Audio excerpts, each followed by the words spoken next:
ちは。おはようございます。おはようございます。OK ですね。いけてますか？あら、音が割れるな。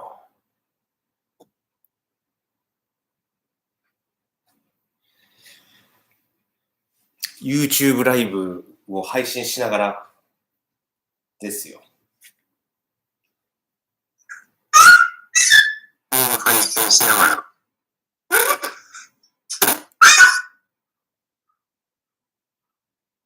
配信しながらやね。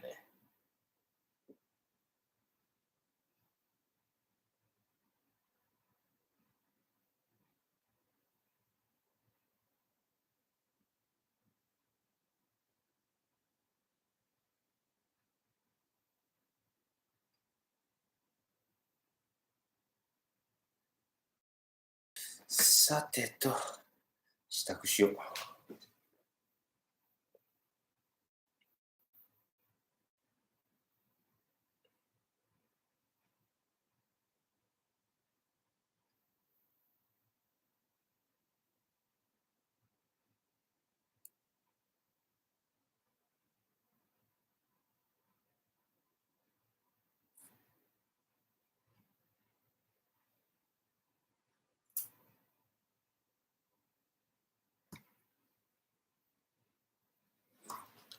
そんなうまくいくわけないよなんていう言葉なんですけどね。俺には理解できないねっていう言葉らしいですね。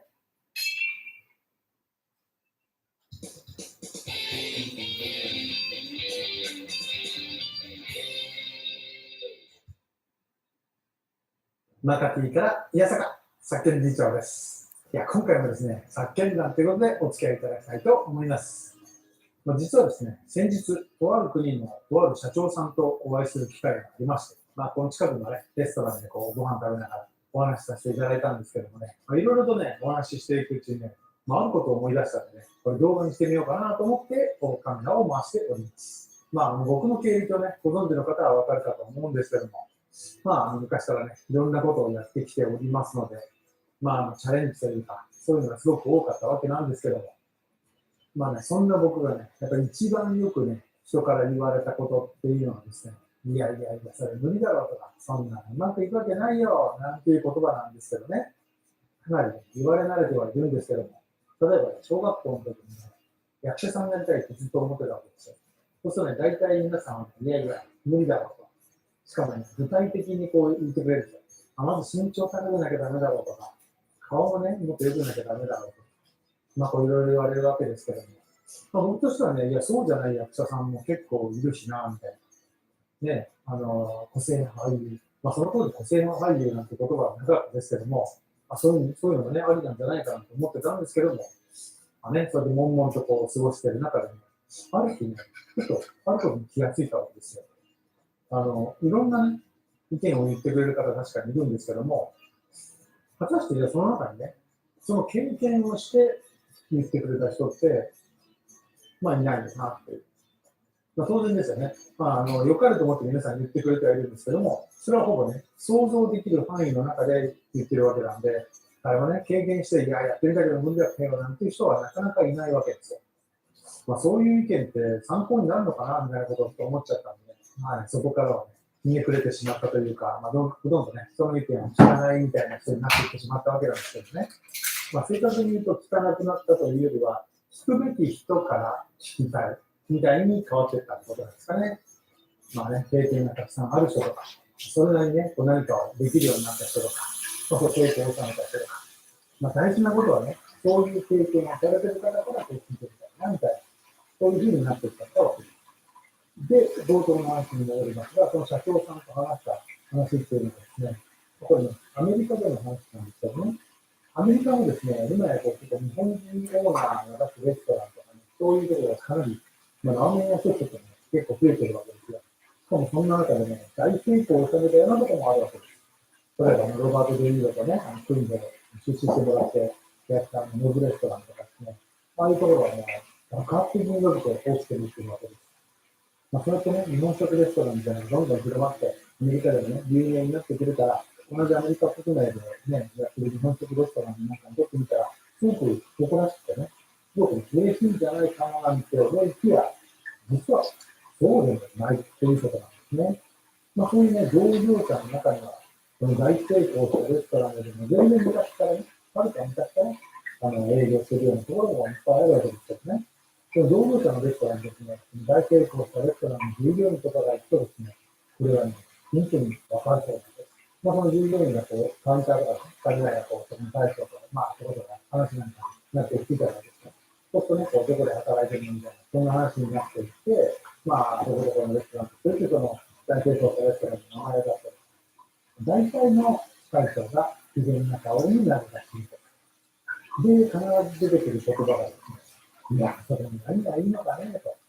行列するし、みんな派手な生活は日本はしないよとか、あとはね、おもてなしにしてもね、日本には日本料理っていうのが分かってないよ、みたいな、そんな言葉を言われるらしいです。で、最後に決まって、必ず言われるのが、なんであれが流行ってるのか、俺には理解できないね、っていう言葉なんだそうです。いや、深いですね。その大将も、もし理解できたんだとしたら、大成功してるかもしれませんしね。逆に言えば誰もが簡単に理解できないからこそ、そのレストランは大成功したんだということも言えるわけですから。問題はなぜこの大将がそんなことを言ったかなんですけども、もしね、その大将が自分の今の現状にとっても満足しているんだったら、おそらくこういう言葉はあまり出てこないんじゃないかと思うんですよ。で、やっぱりそのカウンターで聞いてる従業員としてみれば、いや、それって嫉妬じゃないですかね、みたいに思っちゃうっていうことなんですよね。レストランで上を目指す限りはですね、味を追求するとともに、装飾とかね、あとおもてなしとかね、そういうのにこだわっていくっていうのはね、とても大事なことなんですけども、これが一流の職人であればあるほど、その罠に陥ってしまうっていう部分もあるわけですね。これがですね、職人とかシェフではなく、一流の経営者ってなった場合にはですね、この求めるものが、お客様の求めるものは何かに変わっていくわけですよね。自分が食べて美味しいかっていうのと、お客様が食べて美味しいか、これはまた全く違うわけです。同じ日本人であれば、その感性に近いのかもしれませんけど、例えば海外に行った場合には、みんなその国の舌というのがあるわけですから、それにこの料理が合っているのかどうかっていうのはとても大事なことになっていくわけですよね。だから経営者サイドっていうのはそういうものの見方で見るわけですけども、いざ職人サイドっていうのは今まで自分が追求してきたような味を追求し続けるっていう、なんていうんですかね、意見が分かれるところみたいなのが出ちゃうわけですよ。僕もね、レストランで働いたことがあるんで、よくですね、厨房の料理長と店長がですね、揉めてるっていうのをね、見たことがあるんですけどね。かたやね、採算も見なきゃいけない。ね、原価も考えなきゃいけない。で、かたや少しでも美味しいものを追求していきたい。これはどうしてもね、利益相反とまではいかないまでも、ある種ぶつかってしまうところではあるんですよね。どうしたら美味しくなるのか。どうしたらお客さんが来るのか。これはある時点まではね、すごく同じ方向性になるわけですけども、ある時点からですね、それは相反していくようになるようなんですね。実際僕がやってるね、水質浄化事業も同じようなものでですね、僕を含めてね、皆さんが最初に思うわけですよ。こんなね、水がきれいにできるすごい機械があるんだから、もう持ってったらみんな欲しがるんじゃないか、みんな買ってくれるんじゃないか、もうすぐたくさん設置できるんじゃないか、みたいに思うわけです。しかしですね、実際にやってみると、みんなが欲しがってくれるっていうところまでは確かにそうだったんですが、じゃあそれがどんどん売れて、どんどん設置されてってなるかってなると、そのためにはまだまだやっていかなきゃいけないことがたくさん出てくるんですよね。で、ここでね、僕がいや、もっとね、技術を高めれば売れるんだと思ってずっとね、技術開発にばっかり力を入れていったとしたら、もうね、機械のコストが上がってしまいますし、構造は複雑になって、メンテナンスも大変になって、そんで部品交換も大変になって、修理費が上がって、みたいになっていっちゃうわけです。そうすると、どんどんと普及という言葉から離れていってしまうんですよね。僕らはね、どんどんと技術を追求するのと同じように、シェフがね、どんどん味を追求するっていうのはね、とても大事なことでもあるんですけども、それをね、世に普及させようとなった場合には、今度はそれを食べに来たり、買いに来たりという側の目線も考えていかなければならないということなんです。いやでも実際に認められるものを提供するっていうのはね、大変なことなんですよね。まあね、この YouTube 見ても分かる通りですね。これはね、神回だと。絶対ね、1万再生、2万再生、下手したら10万再生いくぞみたいに思っていてもですね、蓋を開けたら、っていうことになるわけです。まあ、逆にですね、いや、今回時間がないからちょっとこんな感じで出しちゃったけどっていうものが、いきなりボンとバズったりもするわけです。不思議と自分が見せたいものと皆さんが見たいものっていうのは、なかなか一致しづらいということなんですよね。でも、それを上行く人たちっていうのもね、いることはいるんですよね。もうそういう方々、ちゃんと分かっててそれを作っていくんですから。すごいですよね。ミスターチルドレンの桜井さん、ボーカルの桜井さんですね。あの方がね、前にどっかのインタビューで言ってたんですけどもね、3曲に1曲ヒットする曲があればいい。あとの2つはチャレンジしてみたい曲っていうのと、あとは自分たちがやりたい曲っていうのを交えて3曲に1曲っていうふうに言ってたんですけど、いやね、その3曲に1曲だったにしても、それを狙っていけるってすごいなっていうのが、その時思ったことだったんですけどね。そこまでだとね、プロになると、どういう曲がどれぐらいの層に受け入れられるみたいなのが、ある程度こう自分の中で把握できているのかもしれないですね。いや、本当に話したい話っていうのは、YouTube では喋れないっていうのが YouTube あるあるみたいですけどね。というわけで、いや社長って孤独ですね、みたいな話がしたかったわけではないんですけど、やっぱりね、前人未到というか、誰もはね、簡単には成し遂げられないようなことを成し遂げた人っていうのは、なかなか理解されないっていうのが当たり前なのかもしれないですね。僕もね、結構言われたりします。特に身近な人になればなるほど言いますよね。無理だろ、みたいな。確かにね、僕の場合、この水質浄化装置を世界中に設置するんだ、みたいな。そんなこと言われても、みたいなね。いや、無理だと思うけど、頑張ってしか言えないですもんね。結局はね、技術に過信することなく、やっぱりね、その国その国の状況とかね、そういうのをすごく見ながら、その国に合った形とか、その人たちに合った形でこう提供していく以外はないと思いますので、それをね、自分がこう、体得というかね、感じて、こう、受け入れていくというか、理解していくっていうところにならないとなかなかこう、進んでいかないのかなっていうのは、この仕事にやってきて、とても思うことですね。いろんな方から、いろんなアドバイスとかもいただいたりするんですけどね、確かにすごくありがたいこともいっぱいあります。ただ、そこからで決まることがあるんですけども、そういうふうにアドバイスをしてくれるありがたい方々の中で、なんでアドバイス通りにやらないのみたいにこう言われる方がたまにいるんですけども、僕としてもいろんなアドバイスをね、聞いて、こう自分で判断して、こうだな、ああだなって考えて、その行動に出てるんで、そこはね、僕の考えも尊重していただけるとありがたいなって思うんですけどね。例えばね、フランチャイズ店であっても、うまくいく人といかない人がいるわけであって、ちなみに僕はコンビニでバイトしてる時に直営店からオーナー店に変わるっていう要素があったんですね。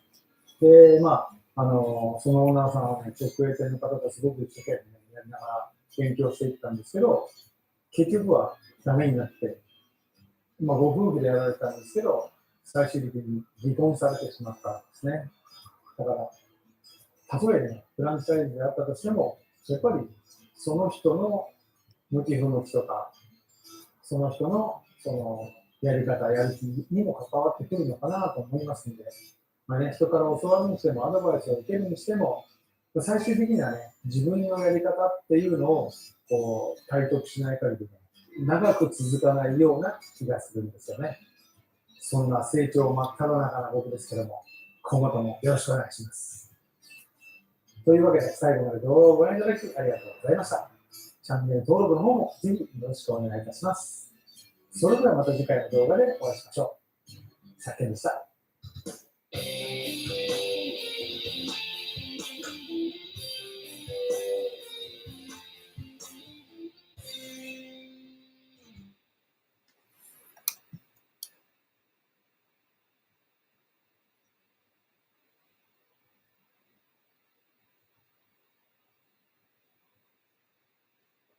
はい。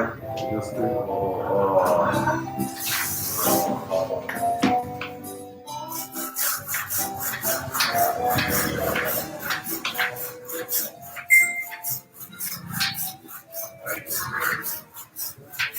カルボの充電させてください。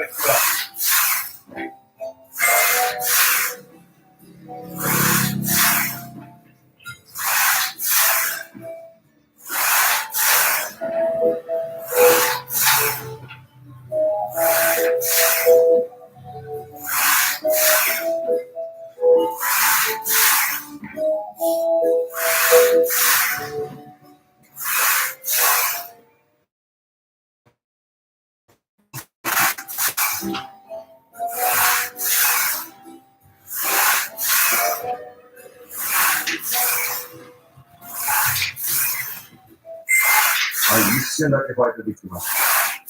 この模様です。平気ですけど。結構、楽しんでますね。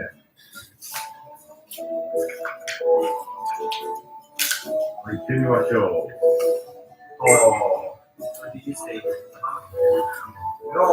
無理げ。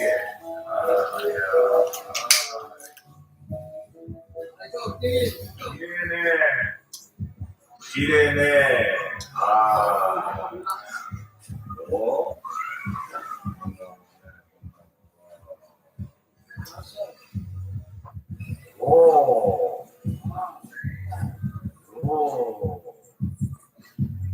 お若いに負けてない。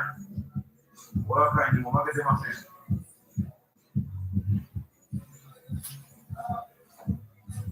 はい、バナナシェイク。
はい。はい。じゃあ、もうちょっとバッテリー切れなんで、ここで充電させていただけないか聞いてみましょうか。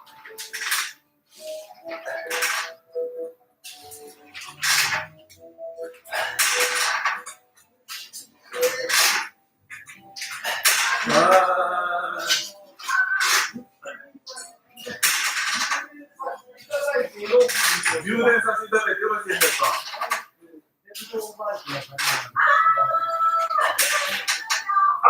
いや、カルボですよ。カルボの充電させていただけませんか。はい、よろしく。はい、ありがとうございます。はい、お疲れ様でした。はい、これで充電しましょう。充電しましょう。はい。つまり、シシリー充電。発音の叩きで充電。はい、チラシ寿司。これは、何だっけ。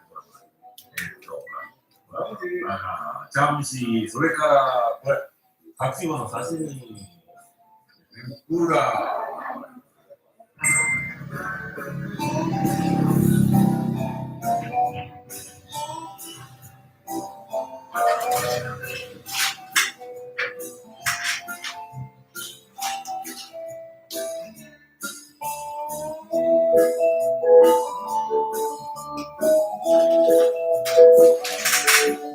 さ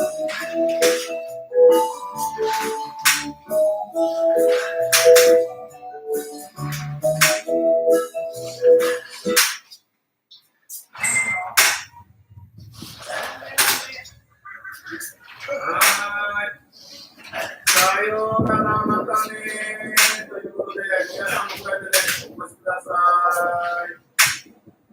はい。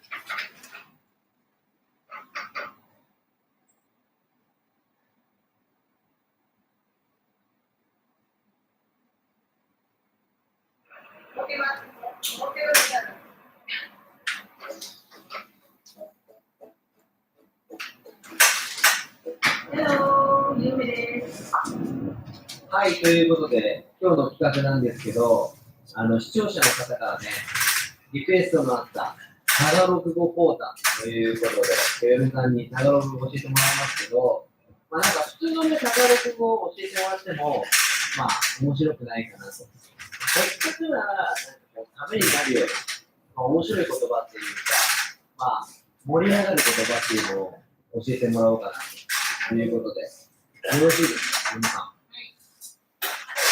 この言葉だから絶対に解けることになりますよ。面白い言葉っていうと、このことは覚えたいです。サナオール。みんなっていうか、みんな、いいなって言って、みんなだったらいいなっていう。そう、例えば、そこで2人、女性と男が2人でラブラブしてる子、雨雨してるって言ったら、自分で1人やったらこう見ながら、いいな、みんなやったらいいなって言ったら、で、サナオール。自分もみたいな。はい、自分もいいなみたいな。羨ましいみたいな。そうそうそう。そう、いいのが流行ってるんです。それをこそが、知ってたら、多分、いい国を、なんでそんなことをしてるのっていう、みたいだと思う。サナオール。みんな笑うと思います。俺も使ってみよう。サナオール。はい。あとは、フィリピンで今、やってるマリティスト。はい。マリティスト。マレです。マレですは、私たちは分からないんだけど、でもそのマレですの言葉が、ちょっと名前ですね、そういう聞こえるんですけど、でも、意味が違うんですよ。日が来ると、私にしてみたいな。ゴシップがあるみたいな。ちょっとあれが、例えばその女性が、このことが好きで、あなたはマルケスですかって言ったら、あれですね、あなたって言ったら、すごく人が盛り上がる。そう。別に、あなたマリティストねみたいな。そうマルケス。意味がそういう意味があるね。冗談っぽく。そう、そのマリは、友達同士で話して、今日何が、今日何がいいですか、いいですっていうのは、ですよね。いいですニュースみたいな。です。意味がくれてるだけ。で、それも、盛り上がる。今日のトピックスはみたいな。何みたいな。そう。みんな、今日、新しいニュース。っていう、あれですかの、あれ何してるのみたいな感じで。じゃあ、いろいろ喋れる人に、マリテストねって言ったら、もうちょっとじゃあ、仲良くなったりとかして、話すようになったら、ちょっとそういう言葉使ってみると、おってなる。じゃあ、あなたマリテストじゃん。あれですよ。そういうことでしょ。あれですよ。あとは、女性とまだ仲良くなるけど、でもなんかその話の中で、あのバヤーンとか、あのバヤーンってよく聞くね。何それ何それ。はい。よくよ、聞くそれ。うん、でしょあの場合やな。そう、ano ba yan, sir? Ano ba yan? Ano sir? Nakakawin na sir. Ano ba yan? Ano ba? Ay, naku. あいなこ、よく聞くね。 Ay, naku. Mamay na ko yan. いやいやいや、どういうことや。 Ay, naku, ay, naku. May, ay, naku, muna pa. Ini ga, ito, ang mga ini na yun, muna natin ka. あーみたいな。そうそうそう。なんかね、俺のイメージは、ちょっと失敗とかしたり、ちょっとなんかあった時にすぐ、あいなこっていうイメージ。これも、なんかいくつとか、はいなこみたいな感じで。ゆうこフィリピン人で言ってる、あなたも聞いたことあるでしょ。あるよ。そうそう、失敗したらね、なんか、例えばなんか、落ちたり、物が落ちたり、はいなことか、なんか、いろんなことで使います。だけど、その辺使えたらやっぱりこう、おこいつ使えるフィリピン語みたいな。なるわけ。あと、マロコか。マロコか。マロコ。マロコ。そうそう、なんていうかな。意地悪ではなくて、おはようございます。あなた、マロコね。あ、冗談っぽいこと。マロコ、どうも、タスクのね、コメントいただきました。はい、お願いします。発をする、発する。今日のカルテをすべて出していく。衝撃をアルコールを補充する。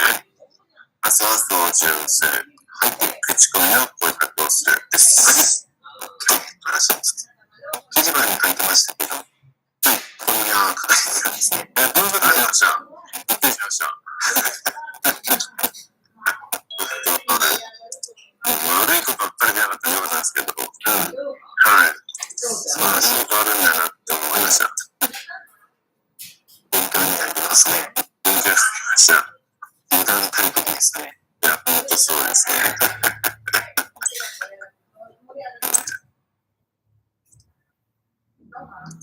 患者さんとの関係なんで、はい、なんかこう、まあ、相手がどうであれ、やっぱり、それが怖いやん。変な感じで返してしまうとね、はい、リベンジがある、そういう時代があるなって、はい、はい、はい、そういうしっかりしておく必要がありますね。そうですね。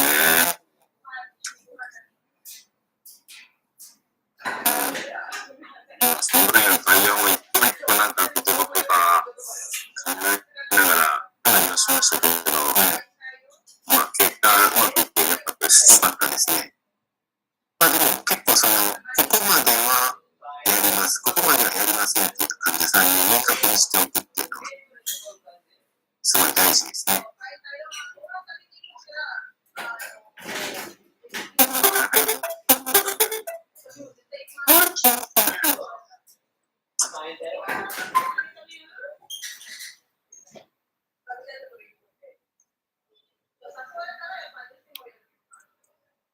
今日も頑張りましょう。はい、頑張ります。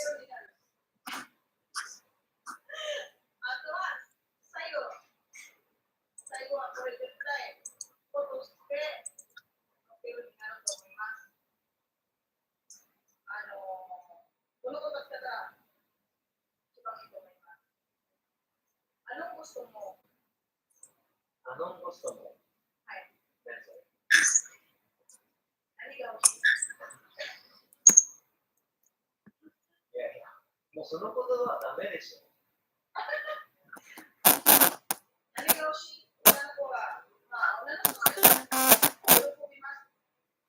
まあ、その方は本当に持ってきたんですけど、でも、おすすめはしません。なんか、ノンコストも。そう、コストもの言葉は、女性は喜ぶけど、その言葉はおすすめはしません。まあね。何かというと、やっぱ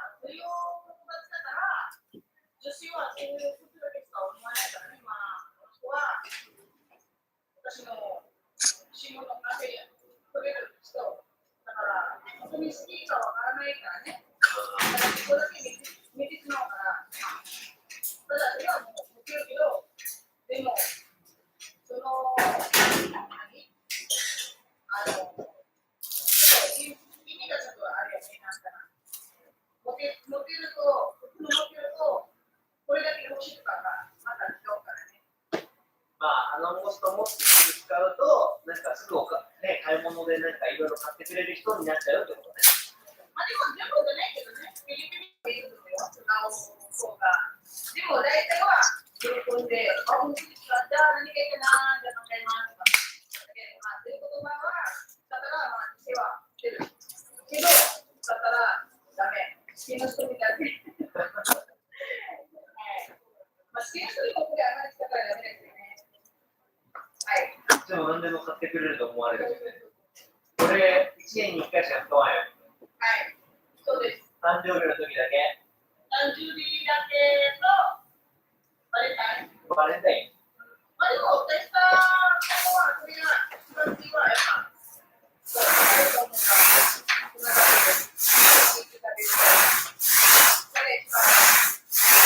ということで、嫁さんのカタログを書いたということで、まあ、モテる言葉っていうかね、フィリピンの言葉だったり、まあ、それが使えたら、フィリピンの方にどう思われるか教えてもらいますか。どうでした？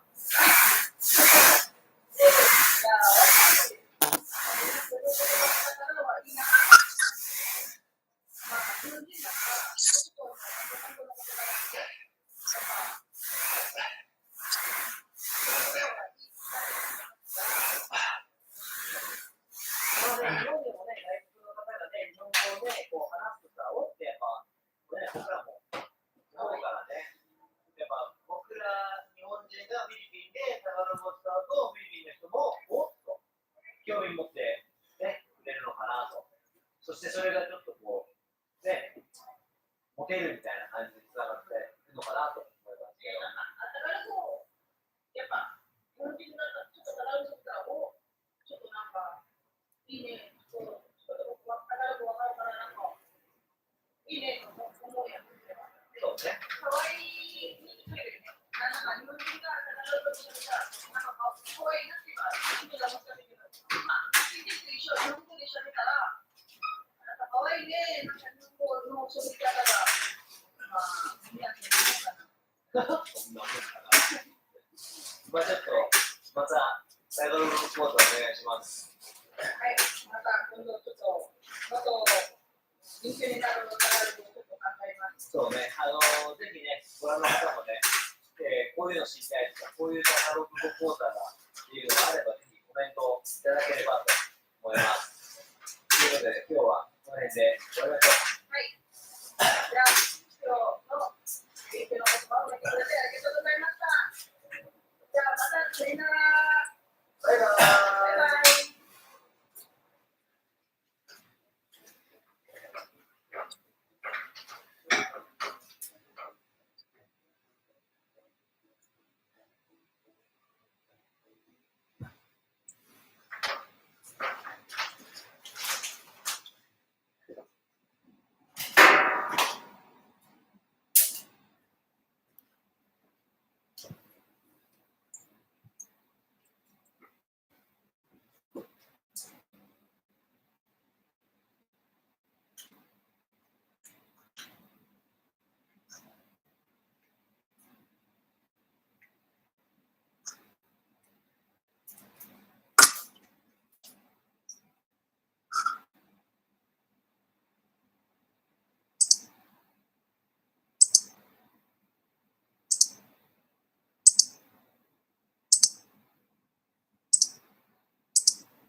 ですね、今日ちょっとこの後今から患者さんがいらっしゃいますので、そろそろ上がります。